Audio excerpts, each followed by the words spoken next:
আসসালামু আলাইকুম। তো আশা করি নিশ্চয়ই সকলেই ভালো আছেন। আমি চাই আপনারা সবসময় ভালোর দলেই থাকুন। তো আপনারা অনেকেই কমেন্ট সেকশনে কমেন্টস করতেছেন নেইমার টু সান্তোসের ডিলটার কি অবস্থা, অনেকেই আবার কমেন্টস করতেছেন নেইমার টু সান্তোসের ডিলটা হয়ে গেছে, এমন ধরনের কমেন্টস করতেছেন। তো আবার অনেকেই জিজ্ঞেস করতেছেন যে এই যে নিউজগুলো চলতেছে এটা কতটুকু সত্য, মানে নেইমার টু সান্তোসের যেই নিউজগুলো আপনারা পাইতেছেন এটা কতটুকু সত্য। তো আজকের এই ভিডিওতে আমরা সেই বিষয়টা নিয়ে কথা বলবো। তো প্রথমত আমি একটা বিষয় একবারে ক্লিয়ার করে আপনাদেরকে বলে দিই, দেখুন এখনো পর্যন্ত নেইমার টু সান্তোসের ডিলটা হয়ে গেছে এমন ধরনের কোনো নিউজ নেই। মানে যারা দিতেছে এগুলো সবগুলো ফেক।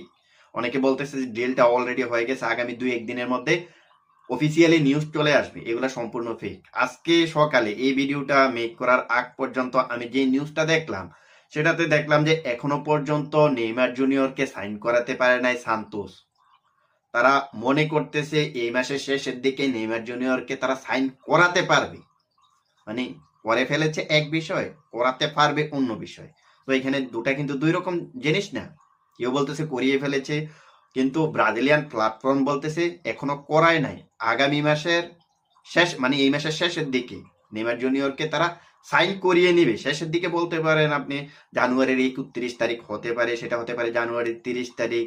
সো এরকম একটা সময় নেইমার জুনিয়রকে তারা সাইন করাতে পারবে বলে আশাবাদী, মানে এটা এখনো কনফার্ম না, আশাবাদী। মানে হ্যাঁ, আমরা আশা করতেছি যে নেইমার জুনিয়র সান্তোসে যাবে, আমরা যেরকম আশা করতেছি তারাও সান্তোসও আশাবাদী যে নেইমার জুনিয়রকে পাবে।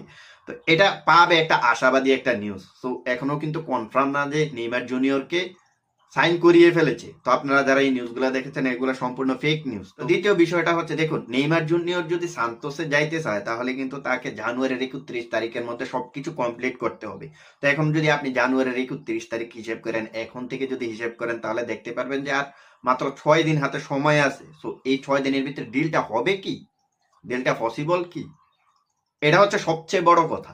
তো সান্তোসের যে নিউজটা দেখলাম গতকালকে, ওইখানে তারা বলতেছে যে নেইমার জুনিয়রকে আনতে হলে তাদেরকে এখনো ফান্ড কালেক্ট করতে হবে। মানে ফান্ড কালেক্ট করতে হবে মানে জিনিসটা এমন ভাবে বোঝাইতেছে যে তারা এখন তাদের হাতে টাকা নাই। নেইমার জুনিয়রকে তারা চায় কিন্তু তাদের হাতে টাকা নাই।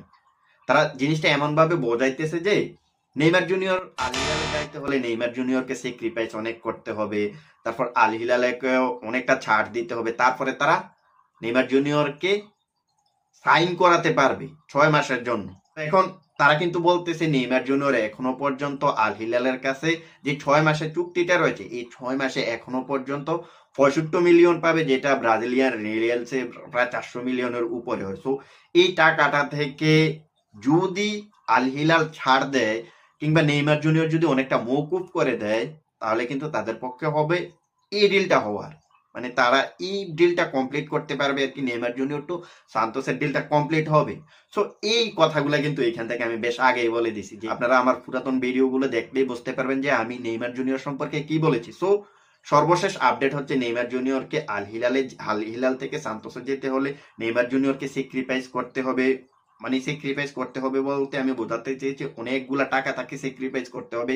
যেমনটা হতে পারে যে হ্যাঁ আমি অর্ধেক টাকা নিলাম, অর্ধেক টাকা আমি ছাড় দিয়ে দিলাম, যেমন 65 মিলিয়ন পাইবো, 65 মিলিয়ন থেকে 30 কিংবা 35 মিলিয়ন আমি মাফ করে দিলাম, বাকি টাকাটা আল হিলাল তোমরা আমাকে দিয়ে দাও। তাহলে হয়তোবা আল হিলাল করতে পারে, অথবা এটাও হইতে পারে যে সান্তোসকে নেইমার জুনিয়র যদি বলে যে হ্যাঁ আমি এখন এই টাকাটা তো তোমাদেরকে দিয়ে দিতেছি, পরবর্তীতে 30-35 মিলিয়ন তোমরা আমাকে দিয়ে দিও, তাহলে সেটা হচ্ছে ভিন্ন বিষয়, তাহলে কিন্তু হতে পারে। আদারওয়াইজ কিন্তু সম্ভব না, কারণ এখন সান্তোসের অবস্থা ভালো না, আর্থিক অবস্থা তাদের খুবই করুণ। তারা সবেমাত্র সিরিয়া সেকেন্ড ডিভিশন থেকে ফার্স্ট ডিভিশনে এসেছে, অর্থাৎ ব্রাজিলের সেকেন্ড ডিভিশন থেকে ফার্স্ট ডিভিশনে এসেছে। তো তাদের পিছনে কিন্তু এখন স্পন্সর নাই, তারা স্পন্সরের জন্য কিন্তু পাগল হয়ে গেছে। ভিন্ন ভিন্ন কোম্পানির সাথে কিন্তু তারা নেগোসিয়েশন করতেছে যে কিভাবে স্পন্সরটা বাড়ানো যায়। সো সব কথার শেষ কথা হচ্ছে এখনো পর্যন্ত নেইমার টু সান্তোসের ডিলটা এখনো ওই জুল্লা রয়েছে, লটকাই রয়েছে আর কি। তো শেষ পর্যন্ত দেখা যাক কি হয়। তো এখন আমরা আরেকটা প্লেয়ারকে নিয়ে কথা বলবো, যে প্লেয়ারটা রিসেন্টলি ব্রাজিলের মিডফিল্ডের তুরস্পের তাস হইতে পারে, যে প্লেয়ারটাকে এখন ম্যানচেস্টার সিটির বস পেপ গার্দিওলা টার্গেট করেছে। প্লেয়ারটার নাম হচ্ছে এডারসন, যিনি ইতালিয়ান ক্লাব আটালান্টাতে খেলে থাকে। ভাই দারুণ টাচে আছে। সো এখন এই প্লেয়ারটার উপর, যিনি কিনা হোল্ডিং মিডফিল্ডারে খেলে, এই প্লেয়ারটার উপর এডারসনের উপর নজর রয়েছে পেপ গার্দিওলার। সো এখন যদি পেপ গার্দিওলা এডারসনকে দলে নিতে চায় তাহলে কিন্তু তাকে শুরুতে 50 মিলিয়ন থেকে বিটটা শুরু করতে হবে। অর্থাৎ এডারসনকে যদি তিনি চায় তাহলে কম পক্ষে হলো 50 মিলিয়ন লাগবে, যেটা ট্রান্সফার মার্কেটে আমি দেখলাম নিউজটা।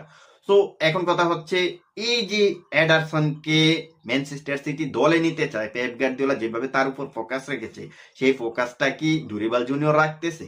আমি কিন্তু বেশ কয়েকটা ভিডিওতে বলেছি যে দেখুন ব্রাজিলের স্কোয়াডে এই প্লেয়ারটাকে খুবই গুরুত্বপূর্ণ, এই প্লেয়ারটা ব্রাজিলের স্কোয়াডে এই প্লেয়ারটাকে দরকার। আপনারা যারা আমার আগের ভিডিওগুলো দেখেছেন আমি কিন্তু বলেছিলাম, ইভেন কি আমি যখন ব্রাজিলের স্কোয়াডটা নিয়ে কথা বলতেছিলাম যে কোন কোন প্লেয়ার গুলাকে ডাকা উচিত, সেইখানে বিশেষ করে আমি এই প্লেয়ারটার নাম বলেছি।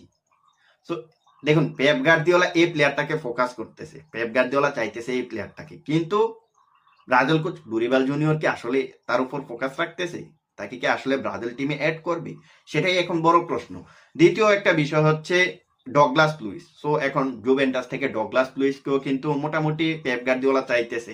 হয়তোবা একটা প্লেয়ারকে আমরা দেখতে পারবো, হয়তো ডগলাস লুইস নয়তো এডারসন, এই দুটা প্লেয়ারের একটা প্লেয়ারকে, ব্রাজিলিয়ান এই দুটা প্লেয়ারের একটা প্লেয়ারকে হয়তোবা আমরা ম্যানচেস্টার সিটিতে এবারের এই যে বাকি ট্রান্সফার উইন্ডোটা রয়েছে 6-7 দিন, এই 6-7 দিনের ভিতরে হয়তো আমরা দেখতে পারবো। তো এখন আমরা আরো একটা প্লেয়ারের কথা বলবো, যে প্লেয়ারটার নাম হচ্ছে অ্যান্টনি জিনিকিনা।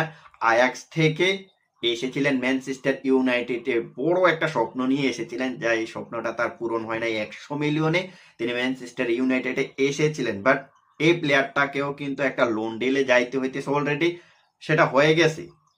তিনি রিয়াল বেতিসে চলে গেছেন, যেখানে গতকালকে আমি যখন ভিডিওটা শুট করতেছি, এই ভিডিওটা শুট করার আগ পর্যন্ত যে নিউজটা সেটা হচ্ছে তিনি অলরেডি রিয়াল বেতিসে যোগ দিয়েছেন। ওইখানে তার মেডিকেল টেস্টটা হবে, মেডিকেল টেস্ট হওয়ার পরে তিনি রিয়াল বেতিসের মেন স্কোয়াডে চলে আসবেন। সো এটা হচ্ছে ব্রাজিলের প্লেয়ারদেরকে নিয়ে টুকিটাকি কিছুটা তথ্য, যেখানে আপনারা জানতে পেরেছেন নেইমার জুনিয়র টু সান্তোসের কি অবস্থা, এডারসনের একটা আলোচনা হইতেছে ম্যানচেস্টার সিটির সাথে, সেই সাথে ডগলাস লুইসের একটা আলোচনা হচ্ছে, এবং অ্যান্টনির সর্বশেষ আপডেটটাও আপনারা পেয়ে গেছেন। তো আজকের ভিডিওটা এখানে শেষ করব।